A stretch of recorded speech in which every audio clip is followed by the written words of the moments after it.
मु केदारनाथ बरिया गत विधानसभा निर्वाचन बेले मुझे कांग्रेस प्रार्थी होती आज आम पीसीसी निर्देश क्रमे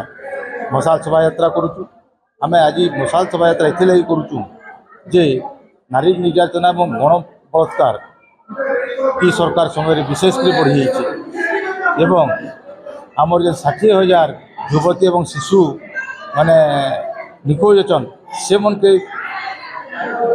उद्धार करा कथा ई प्रकार योजना नहीं आम सरकार के चेतई देवार लगे आज आमर ये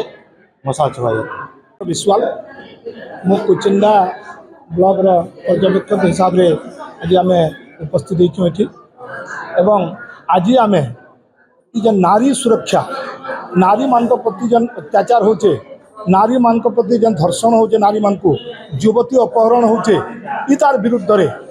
सारा ओडिशा रे आज आमर प्रदेश कांग्रेस कमिटी सभापति भक्तचरण दास निर्देश रे आज प्रत्येक ब्लॉक एवं सहरांचल टाउन रे आज मशाल शोभा यात्रा इरा आज अनुष्ठित होचे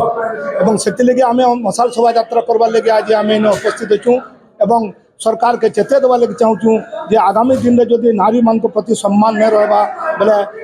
घोर आंदोलन हवा आउ तीव्रतर आंदोलन हवा एवं आम वर्तमान जेन कहूँ आज 60,000 युवक युवती निखोज अच्छन एवं से उद्धार करा जाऊ एवं आज जेन विभिन्न प्रकार हॉस्टेल छात्र मैंने जेन अच्छन आज आपण मैंने देखु गर्भवती हो जाऊन सरकार किंतु दृढ़ निद्रा शुई जाइछन तेणु तांको आम चेतई देवार लगे आज आम ये आमर मशाल शोभा यात्रा आयोजन।